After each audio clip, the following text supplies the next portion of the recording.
La vida está llena de problemas, de tristeza, de desgracia, de desolaciones, de desesperaciones, de muertes, de crisis.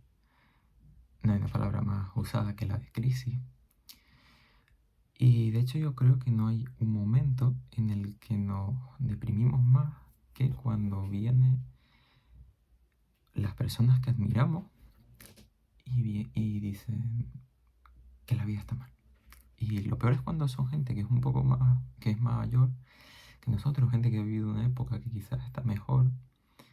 Y dice, bueno, es que antes pues la vida estaba bien, pero bueno, yo ahora como soy mayor ya no me afecta. Yo ya tengo mis cosas hechas, pero lo que os toca a vosotros, a ustedes, mejor dicho, a la juventud, va a ser un poco malo, ¿no? Va a ser algo que yo no viviré, pero muy malo. Y eso es algo que yo creo que cala mucho en los corazones de todos, algo que entristece incluso al más cínico, incluso al que se hace el más apartado, el más escéptico. Siempre se le rompe algo, como en el interior. La gente que dice, no, la huella digital, es que saben todo de nosotros, es que el dinero está controlado y todo eso. Y sin embargo, yo no sé, todo esto viene a ser una reflexión para preguntar que a pesar, no, preguntar no, para plantear que a pesar de todo eso, a pesar de todos los pensamientos pesimistas del mundo, siempre hay un pequeño destello como de esperanza. Hay un filósofo que es muy complicado, yo no lo conozco tanto, pero que es Heidegger, y habla de cosas, tiene unas figuras poéticas muy interesantes, y habla de que la verdad, a veces, que la vida es brumosa, cuando estás con la tesis básica, la vida es brumosa, la vida es como una niebla, la verdad a veces te aparece, a veces no, las cosas son complejas, a veces la entiendes, otras no, pero de una imagen poética muy interesante, pero que yo creo que también se ve en la poesía, que es la de, y que también está en William Blake,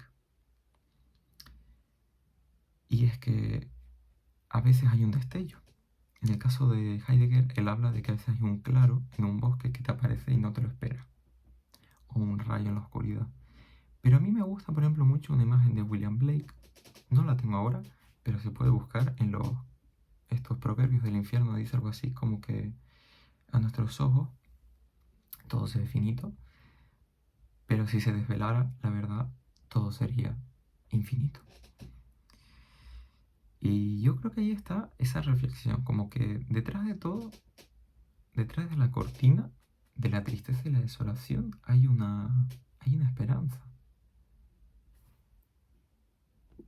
Me he empeñado tanto en buscar esta cita que la he buscado. Está en este libro que es una antología bilingüe de William Blake, un poeta del siglo XVIII, XIX, un poco raro, muy místico, como un San Juan de la Cruz inglés, que dice así: si las puertas de la percepción se purificasen, cada cosa parecería al hombre como es, infinita.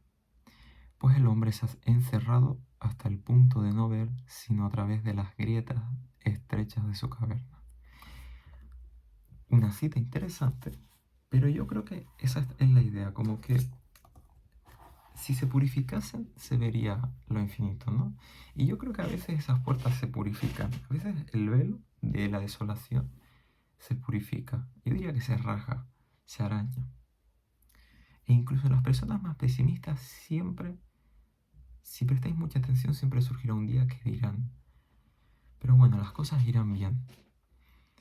Y a mí esto me trajo una pequeña reflexión que yo quería compartir después de volver a hacer un vídeo en YouTube cortito. No quería hacer nada muy elaborado, quería un poco dejarme llevar, así fluir, no estar haciendo vídeos de una forma muy esquemática, rígida. Ya para eso tenemos la vida entera, la vida, me refiero, una vida más como dirigida al capitalismo, la burocracia, todo eso ya está encargado de reglamentarlo todo, así que yo no me quiero complicar, yo quiero compartir algo divertido. Y lo quería hacer a partir de Kant, y de Spinoza, de una cita muy bonita, sobre todo de Kant, que descubrí, pues un poco de casualidad. En un texto que básicamente el texto lo que quiere plantearnos es si el ser humano sigue yendo bien, si va hacia algo mejor. Kant, que era muy amigo de los títulos largos, los títulos, él no sabía que en la vida, si tú quieres comentar un libro a alguien, no le vas a decir le vas a decir un título corto, pero él le puso a este textito que escribe: replanteamiento de la pregunta sobre si el género humano se halla en continuo progreso hacia lo mejor. Bueno, un título un poco, ¿cómo se dice? Excéntrico, ¿no? Porque nadie va a ir diciéndole por la calle: oye, ¿te has leído el replanteamiento sobre si...? Le va a decir: bueno, te has leído esto de Kant, ¿no? Pero bueno, a lo que iba, vamos a dejarnos de lío. Kant aquí se pregunta: ¿hay algo que señale que el ser humano vaya a lo mejor? ¿Realmente el ser humano va hacia lo mejor, hacia lo peor? Quizás no va hacia ningún lado, es un círculo constante, un ciclo en el que ni va para bien ni para mal. El texto es más largo, pero hay una idea que me gusta mucho. Kant dice: tenemos que encontrar algo que a través de la historia aparezca y se nos revele como aquello, como una causa de que el mundo va mejor, es decir, la causa como del progreso. Y dice que en esa causa debe recordarnos que ha pasado, que esa causa se ha dado en el pasado, se da ahora y se dará. Es decir, que eso que nos señala que el ser humano progresa debería estar en todos los tiempos posibles, pasado, presente y futuro. Él le pone unas palabras en griego y tal, pero yo creo que eso es más anecdótico. Y sin embargo, la reflexión que él vivió, claro, la Revolución Francesa, ¿no? Este momento en el que la edad moderna se cambia por la edad contemporánea, en los libros de historia de la ESO, de bachillerato, de primaria, lo que todos conocemos como eso, 1789, edad contemporánea, porque le cortan en principio la cabeza a Luis XVI, a María Antonieta, bueno, todos esos rollos, es muy largo, pero en fin, todo se resume y se condensa en esas dos palabritas: Revolución Francesa. Claro, y que yo solo he dado una pequeña pincelada, ¿no? Así, una pincelada con una brocha muy, muy fina. Eso que le cortaron la cabeza, pero eso es la punta del iceberg, al final hay muchas más cosas, yo no quiero simplificar esto. Pero, ¿qué hay detrás de eso? ¿Realmente lo importante es la revolución? Pues lo interesante es que Kant viene a decir que no. Aquí lo importante no es la revolución. De hecho, ni siquiera los que hacen la revolución, ni siquiera esos son los más importantes. Lo más importante, nos dice aquí, está en los espectadores, en quienes no participan en esa revolución. Del mismo modo, a día de hoy, no es eso, no es quien participa quizás en la manifestación, sino los espectadores. Dice así: esa revolución, a mi modo de ver, encuentra en el ánimo de todos los espectadores que no están comprometidos ellos mismos en ese juego una simpatía conforme al deseo que colinda con el entusiasmo. Claro, esta frase te deja un poco loco, pero el hecho de que los espectadores vean el acto revolucionario, vean el cambio y tengan la simpatía por eso que está junto con el entusiasmo, te revela que la humanidad tiene lo que él denominará luego una disposición moral. Hay una disposición moral en el género humano. Pero bueno, traduciendo esto a un lenguaje más normal y dejándonos de palabrejo, que la gente cuando ve que algo cambia, algo se despierta en ellos. Un entusiasmo y se alegran porque dicen: oye, pues las cosas van bien. Como que a pesar de todo lo malo, a pesar del antiguo régimen en ese momento, feudalismo y todos esos rollos, impuestos, diezmos, tal, parece que algo va bien. Como que hay una posibilidad de que las cosas vayan bien. Y eso es lo bonito. Es decir, el cambio no está ni siquiera en los actores. De hecho, la revolución para Kant es algo casi odiado. Porque la revolución es la capacidad de romper todas las leyes de un Estado, es decir, todo lo que se supone que mantenía la justicia, lanzas al aire. Y claro, eso puede ser malo porque imagínate, claro, técnicamente podríamos decir que Hitler, Mussolini, Stalin, toda esta gente hizo una revolución a su modo, pero para instaurar algo peor, el fascismo, el stalinismo, el genocidio. Entonces es la revolución tan bien, tan buena. Claro, Kant dice, no, la revolución en sí misma realmente no. Es que eso es lo interesante. De hecho, es todo lo contrario. Es lo que nos parecería más banal, lo más secundario, lo importante aquí. Es decir, cuando tú vas por la calle y escuchas a tu panadero o a quien sea que dice, oh, pues las cosas van bien, pero claro, esto es una cosa puntual, que al igual te lo dice una vez y nunca más. Eso ya como que dice algo. Dice algo de que quizás, de que las cosas, si al menos no van a ir mejor, sí pueden ir a mejor. Hay un entusiasmo porque sabemos que podemos mejorar. Y eso a mí me parece precioso. Y es lo que quería compartir. Que a pesar de todo lo malo, a pesar de que la tele e internet se encarguen de esparcirnos toda la negatividad del mundo, y es verdad que las cosas van mal, yo no vengo a contrariar eso, también es verdad que la vida va bien. Es decir, también es verdad que hay cosas que mejoran, también es verdad que la gente encuentra un trabajo, encuentra lo que deseaba, que se cambian leyes puntuales, capaz es una cosa muy puntual en una comunidad de vete a saber dónde, o sea, quizás en un pueblo de Fuerteventura, de Tenerife, una zona de Castilla-La Mancha, como muy concreto, cambia algo que va mejor. Pero eso está bien. Y eso revela la posibilidad de que las cosas vayan a mejor. Lo cual es muy bonito. Por último, yo quería acabar con una última reflexión de Spinoza, otro autor, anterior a Kant, que no tiene mucho que ver con esto. De hecho, esto lo añado porque quizás porque me gusta más a mí la cita, pero yo creo que tiene que ver con este tema desde otro punto de vista. Y ahora la cosa es, ¿de qué he estado hablando? Bueno, pues de que el mundo va mal, que todo el mundo nos pone un velo de tristeza, de desolación, pero hay momentos en los que hay un destello de optimismo, de saber que las cosas van bien, que es lo que he hablado antes de Heidegger, de William Blake, sobre todo, que William Blake es más amable que la lectura de Heidegger, por ejemplo, al menos de Ser y Tiempo, ¿no? Y estas obras. Quien desconozca a Heidegger pues no entenderá quizá el chiste de hablar de él. Pero eso, que esa imagen es muy sencilla, ¿no? La del claro del bosque, la del rayo. Bueno, quizás, seguro que vendría un académico, ¿no? Y me diría, no, estás equivocado porque eso tiene mucha complejidad en alemán.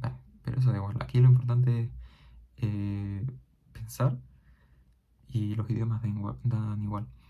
Y la reflexión de William Blake es muy parecida. Es decir, cuando hay momentos en los que se purifican esa percepción y vemos las cosas, quizás no infinitas, esa es una visión muy mística, ¿vale? Tampoco hay que... Entendería que no es la visión general, pero sí que van bien, que las cosas pueden ir bien. Y por último, ya para acabar, porque si no esto sería muy largo, yo he traído una reflexión de Spinoza que me parece muy bonita. En su libro La Ética, este librito de aquí, un libro interesante, un libro que parecería complejo de leer, habla de mucha metafísica, de muchas cosas en la primera y la segunda parte, bueno, la primera sobre todo, pero la tercera, la cuarta y la quinta son muy bonitas. Así que son pura ética y tiene partes que son unas reflexiones maravillosas. Es una ética hecha en un estilo geométrico. Esto es una cosa más larga, pero a quien le interese lo puede buscar. Es decir, Spinoza plantea una ética por medio de proposiciones. Y esa proposición se demuestra y él termina casi todas las proposiciones y demostraciones y corolarios, poniendo QED, como en matemáticas, quod erat demonstrandum, es decir, se ha demostrado, ¿no? Lo que se ha dicho. Pues dice así. En la parte cuarta de la ética, muy adelantado, ya en la proposición 67, dice esto. Un hombre libre en nada piensa menos que en la muerte. Y su sabiduría no es una meditación de la muerte, sino de la vida. Dice aquí muchas cosas en la demostración de esta proposición. Pero bueno, ya la proposición ya te da para pensar. O sea, yo creo que aquí no hace falta ni guiarse. empeñarse en leer texto ni nada. O sea, yo creo que con esta frase ya uno se queda pensando. Pero claro, no, en lo que menos piensa es en la muerte y piensa en la vida. No se deja, en la demostración dice, como sigue la razón, no se deja llevar por el miedo a la muerte, sino que desea el bien directamente. Esto es mucho más largo, esto tiene muchas cosas detrás, pero a mí me da igual. Que lo importante es esto. Es decir, que cuando reflexionamos en vez de la muerte, que yo lo simbolizaría como lo que está mal, como las guerras, el genocidio, las leyes malas, los impuestos chungos que a uno le meten y no queremos. Detrás de todo eso es cuando la gente piensa en la vida, aprende muchas cosas. También está, aquí hay otra reflexión, que es que cuando uno piensa en la vida, tiene que pensar también en la muerte, porque es algo implícito. Entonces Spinoza también nos quiere decir como que aprender la vida significa aprender ya la muerte, pero aprender la muerte no significa tener que aprender la vida, porque la vida es el conjunto entero y la muerte es una parte dentro de ella. Esa es una reflexión, pero yo la traigo aquí a colación de otra cosa, que es la de que cuando pensamos sobre la vida, cuando pensamos más en nuestra cotidianidad, cuando pensamos en las cosas buenas, yo quiero simbolizar vida bueno, o sea, simbolizar la palabra vida con la palabra bueno, cuando pensamos en las cosas buenas, cuando pensamos en la vida, por tanto, y al mismo tiempo un poco en nuestra vida cotidiana, en que, oye, pues mira, esto me salió bien, tuve un buen examen, estudié, me salió bien, encontré este lugar, me encontré un amigo, le gusta también este tema, somos frikis de este autor, de esta autora, de estos libros, de esta saga de libros, pues ahí aparece el entusiasmo ese del que hablaba Kant. Aparece esa simpatía que colinda con el entusiasmo o que raya en el entusiasmo. Es decir, en esos pequeños fragmentos de la vida cotidiana, en ese momento cotidiano en el que te encuentras con alguien y te dice que bien le fue una cosa, yo creo que a partir de algo tan pequeño, esa es mi reflexión, pues sale ese entusiasmo. Y recuerda que a partir de algo tan cotidiano, individual y concreto, como lo que le pasó a tu amigo, amiga, a tu panadero, yo qué sé, yo digo panadero, pero vamos, a cualquier persona, te alegras de un modo que yo creo que es un sentimiento casi de humanidad. Aunque sea muy flojo. O sea, yo no quiero resaltar aquí como que esto, no. O sea, en ningún momento estoy dando un mensaje de esperanza colectiva, pero yo creo que sale algo. Un sentimiento que puede ser muy pequeño, atómico, de entusiasmo. Y que yo creo que se manifiesta casi a nivel colectivo. A pensar que, wow, que bien, la vida va mejor. Aunque sea para mi amigo, mi amiga, para mi conocido, para quien sea. Y así pues